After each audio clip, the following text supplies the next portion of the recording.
The crisp autumn air greeted me as I stepped out of my car, the familiar scent of freshly fallen leaves filling my lungs. Glancing up at the quaint two-story house where I had spent countless childhood summers, a wave of nostalgia washed over me. Little did I know that this unexpected return to my hometown would unravel a web of deceit that threatened to tear my family apart. "Lenore?" The gruff voice of my grandfather, Gregor, broke the silence. "What in God's name are you doing here?" I mustered a weak smile, trying to mask the turmoil bubbling within me. "It's a long story, Grandpa." His brow furrowed as he studied me intently, those piercing blue eyes seemingly peering into my soul. "Well, you'd better come inside and start talking." As we settled into the living room, the memories of simpler times flooded back, but my mind quickly snapped back to the present, the weight of my recent misfortunes pressing heavily upon me. My voice faltered, the words catching in my throat. "I lost everything, Grandpa." Gregor's expression hardened, his jaw clenching. "What do you mean? You lost everything?" I took a deep breath, steeling myself for the onslaught of questions. "My business partner in New York, he betrayed me, swindled me out every last penny I had." Gregor's eyes narrowed, his skepticism palpable. "And how exactly did this happen?" As the details spilled forth, each revelation more damning than the last, I could see the disbelief etched across my grandfather's face. The way he looked at me, it was as if he didn't recognize the person sitting before him. "So you're telling me that this snake conned you out of your life savings?" Gregor shook his head, his voice laced with disappointment. "I thought I raised you smarter than that, girl." His words stung like a slap to the face. But I couldn't blame him. The weight of my naivety crushed me, the shame burning hot in my cheeks. "I know, Grandpa. I know." My voice trembled, the tears threatening to spill over, but I swear, I had no idea he was capable of such deceit. Gregor's gaze softened ever so slightly, but the skepticism remained.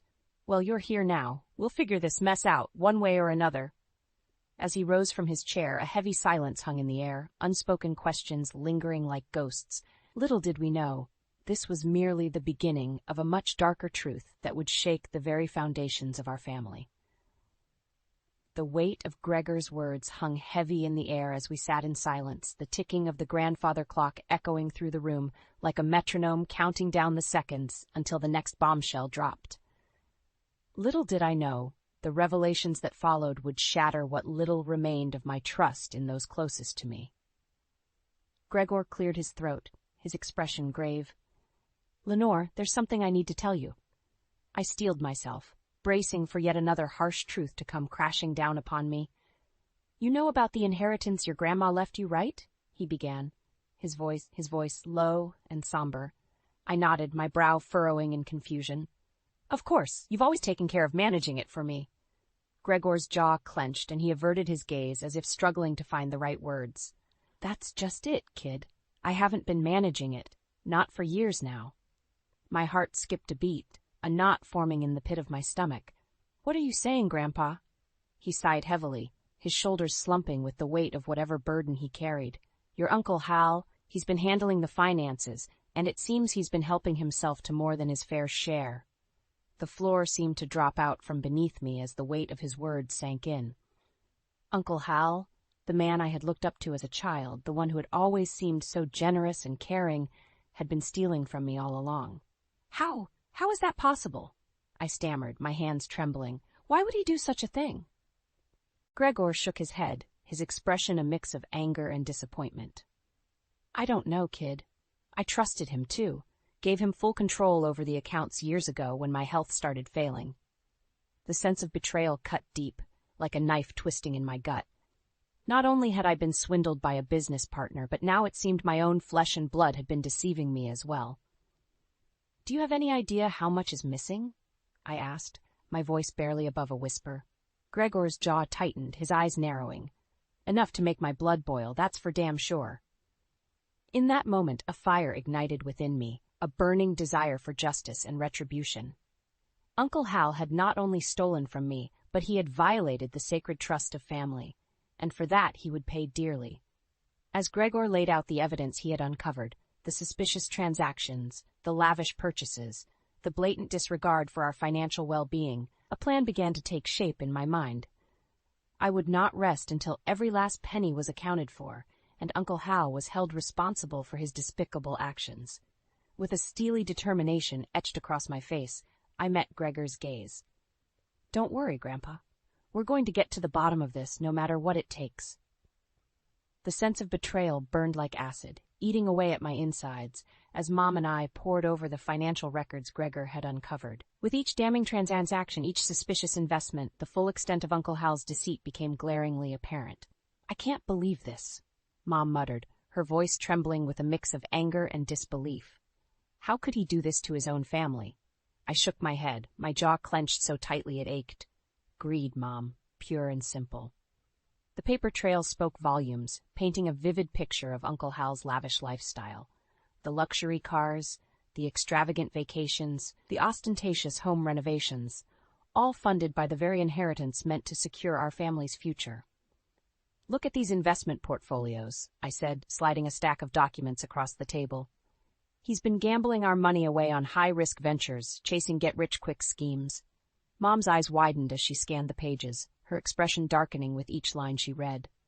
"This is reckless, irresponsible, unforgivable." A heavy silence fell between us, the weight of Uncle Hal's betrayal hanging thick in the air. We had trusted him implicitly, never suspecting that the very man tasked with safeguarding our legacy was systematically dismantling it from the inside. "We have to stop him," I said, my voice low and resolute. "We have to make him pay for what he's done." Mom's eyes met mine, a steely determination reflecting back at me. "Absolutely, but we need ironclad proof, something he can't weasel his way out of." As we strategized late into the night, the path forward became clear. We would have to set a trap, lure Uncle Hal into a false sense of security, and catch him in the act. It was a risky gambit, but one we were willing to take to ensure justice was served. In the days that followed, we meticulously gathered evidence, documenting every transaction, every financial maneuver Uncle Hal had made. The stack of incriminating paperwork grew thicker with each passing hour, a damning testament to the depths of his greed and deceit. Finally, the moment of truth arrived. We arranged a family dinner under the guise of clearing the air, inviting Uncle Hal under the pretense of reconciliation. Little did he know, we had laid the perfect trap, one that would expose his misdeeds and leave him with nowhere to hide. As he strode through the door, a smarmy grin plastered across his face, I felt a surge of determination coursing through my veins. This was it, the moment we had been waiting for, the opportunity to finally confront the man who had betrayed us all. "Lenore, darling," Uncle Hal exclaimed, his voice dripping with false sincerity. "It's so good to see you." I forced a smile, steeling myself for the confrontation that was about to unfold. "Uncle Hal, we have a lot to discuss." The tension in the air was palpable as we gathered around the table, Uncle Hal's false bravado doing little to mask the unease that radiated from him. It was as if he could sense the trap closing in, but his arrogance blinded him to the truth. "So, what's this all about?" he asked, flashing that smarmy grin that had once charmed so many. "I thought we were here for a nice family dinner." I exchanged a glance with Mom, our resolve steeled by the mountain of evidence we had amassed. This was the moment we had been waiting for, the opportunity to finally confront the man who had betrayed us all. "We know what you've been doing, Hal," I said, my voice steady and unwavering. "The embezzlement, the shady investments, the lavish spending, it all stops now." Uncle Hal's face contorted into a mask of feigned confusion, his eyes darting between us like a cornered animal seeking an escape. "I don't know what you're talking about, Lenore. This is preposterous." Mom slid a thick file across the table, the damning paperwork spilling out like a twisted confetti of deceit. "We have proof, Hal. Bank statements, investment portfolios, receipts, all documenting your every move." For a brief moment, Uncle Hal's composure faltered, his mask of indignation slipping ever so slightly. But he quickly regained his footing, his lips curling into a sneer of contempt. "So what? You think you can just accuse me and expect me to roll over?"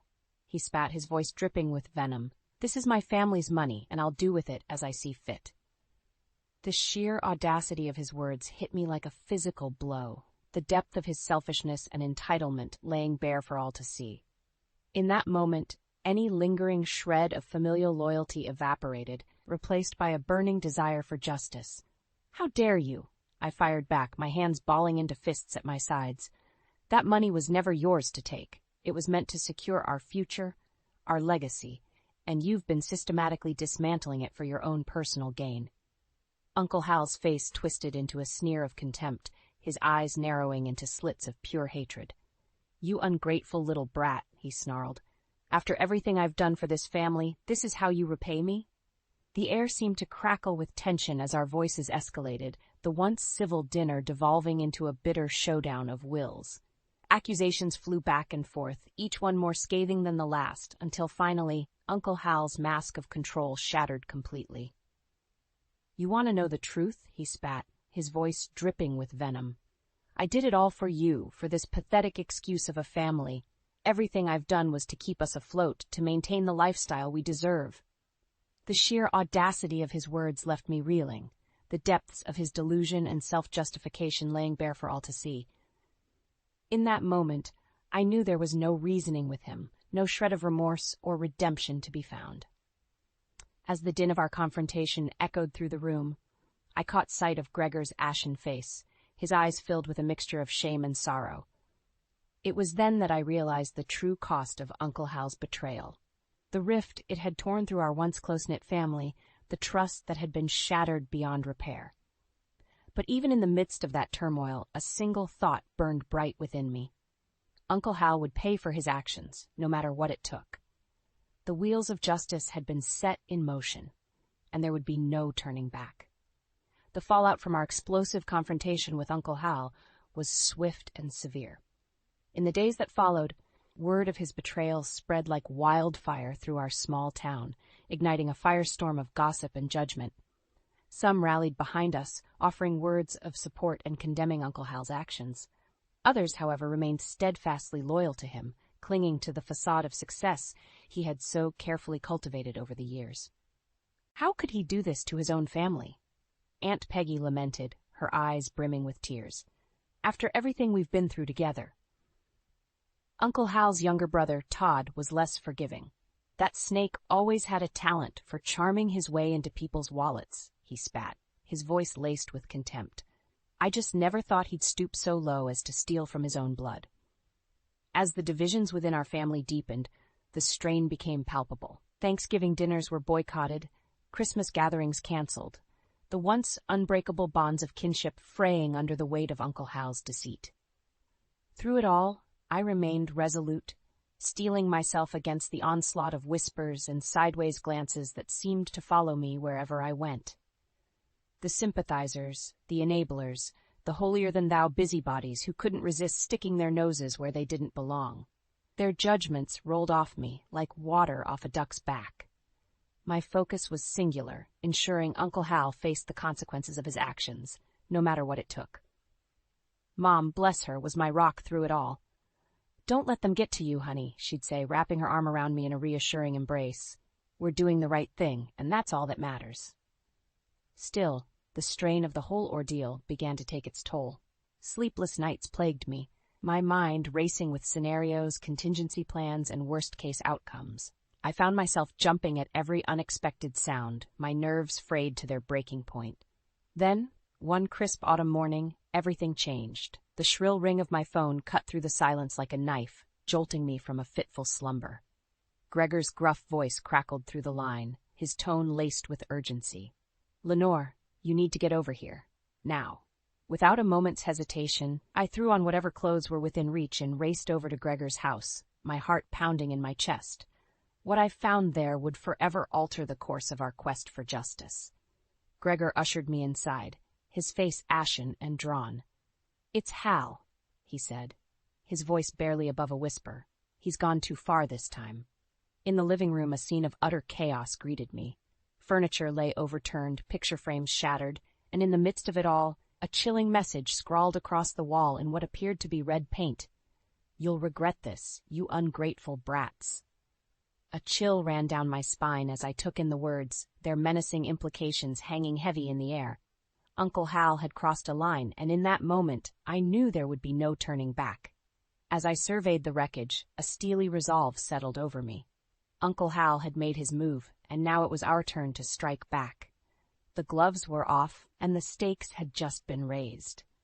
This was no longer about recouping financial losses. It was about protecting our family, our dignity, and our very lives. Uncle Hal had declared war, and we would answer his challenge with everything we had.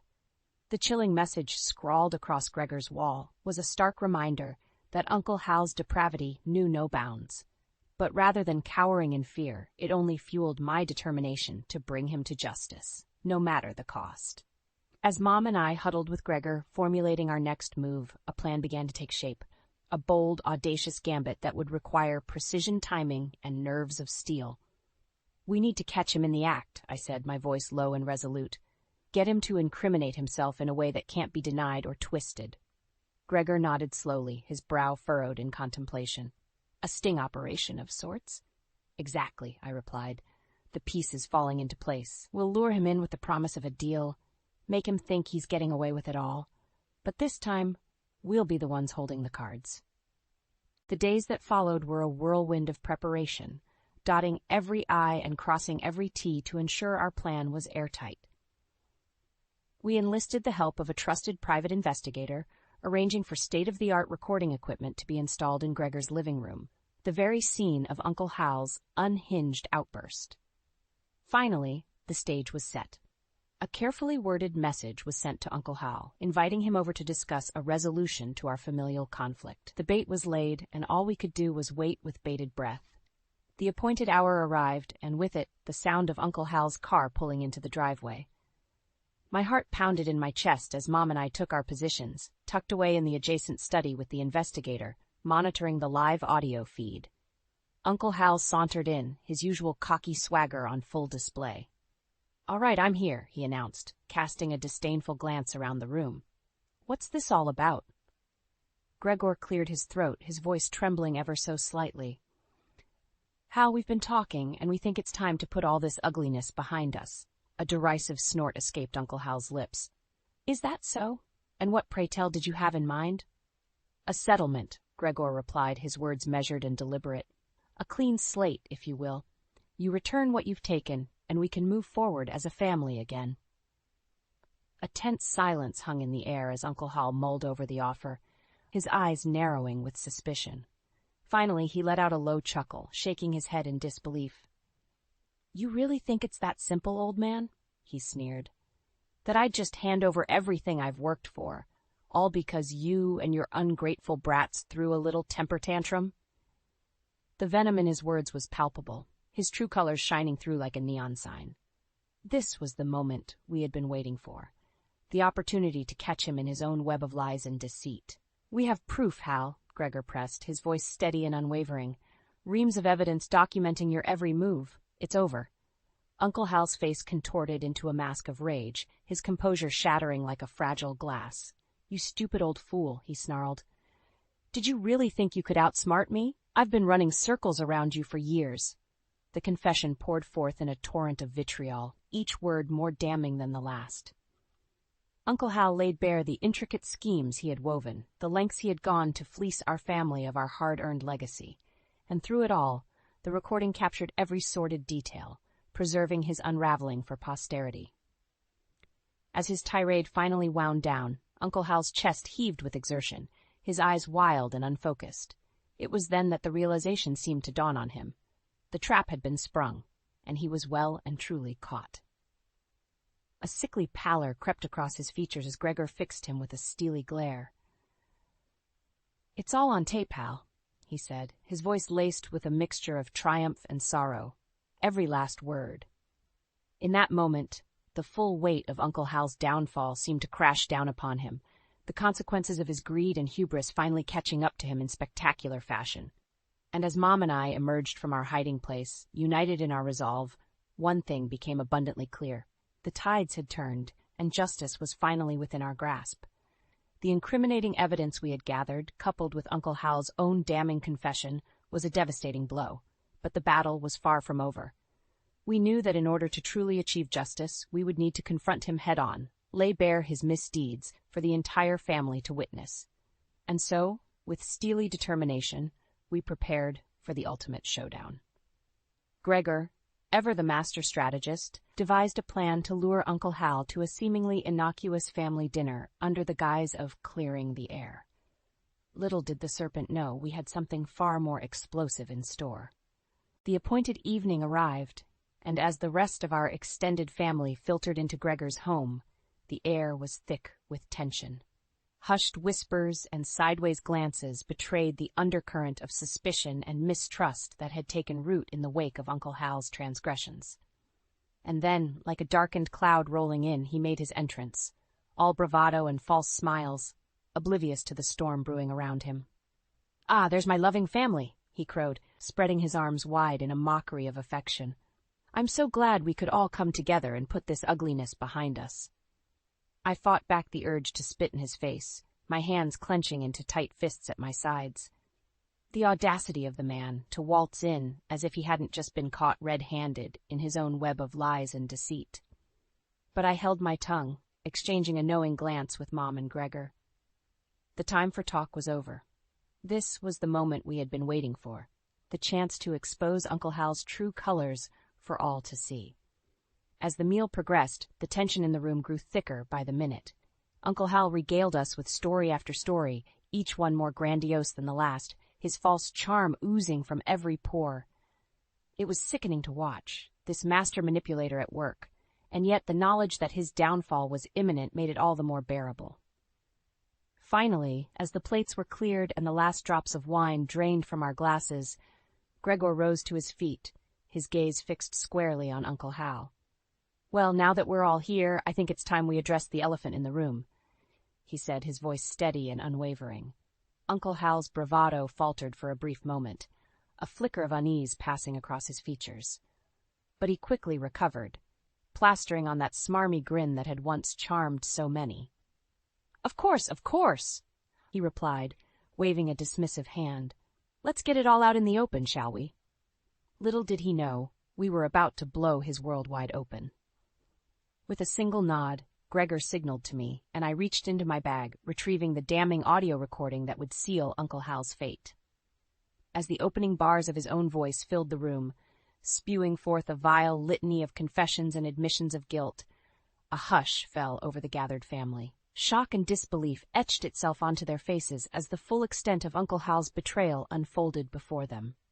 And through it all, Uncle Hal remained frozen in place, his complexion growing paler with every passing second as the noose of justice tightened around his neck. When the final damning words had played out, a deafening silence hung in the air, broken only by the sound of Uncle Hal's ragged breathing. "Well, Hal?" Gregor's voice cut through the stillness like a knife. "Anything to add?" For once in his miserable life, Uncle Hal seemed well and truly speechless, his mask of control shattered beyond repair. As the weight of his crimes bore down upon him, his eyes darted around the room, desperately seeking an ally, a sympathetic face, but found none. The family that had once rallied behind him had finally seen the truth, and there was no turning back. In that moment, I felt a profound sense of vindication wash over me. The man who had so callously betrayed our trust, our loyalty, our very livelihood, was finally being held accountable. And as the shock and horror gave way to a chorus of condemnation from our gathered loved ones, one thing became abundantly clear. Uncle Hal's reign of deceit and manipulation had finally come to an end. Justice, at long last, had been served. In the aftermath of Uncle Hal's spectacular downfall, a strange calm settled over our family. The storm of anger and betrayal had finally passed, leaving in its wake a sense of resolution and a renewed determination to pick up the pieces and move forward. Of course, the legal ramifications were swift and severe. Uncle Hal found himself facing a litany of charges, from embezzlement and fraud to grand larceny. His once charmed life came crashing down around him, his ill-gotten gains seized and his reputation in tatters. As for the financial restitution, Uncle Hal was forced to liquidate every asset he had acquired through his deceitful schemes. Every last penny was meticulously accounted for and returned to its rightful place, the family's legacy, the inheritance he had so callously plundered. It was a bittersweet victory, to be sure. While the relief of having our hard-earned legacy restored was palpable, the pain of Uncle Hal's betrayal still cut deep. The trust that had once bound our family together, had been shattered, and the road to healing would be a long and arduous one. But heal we did, slowly but surely. Gregor, ever the wise patriarch, took the first steps by relinquishing control of the family's finances to a team of professional advisors and trustees. No longer would the temptation of unchecked power lead someone down the path of greed and corruption. "I failed you all," he admitted, his voice heavy with remorse. "I let my pride blind me to the truth, and for that I am deeply sorry." It was a humbling moment, one that resonated deeply with all of us who had been caught in Uncle Hal's web of deception.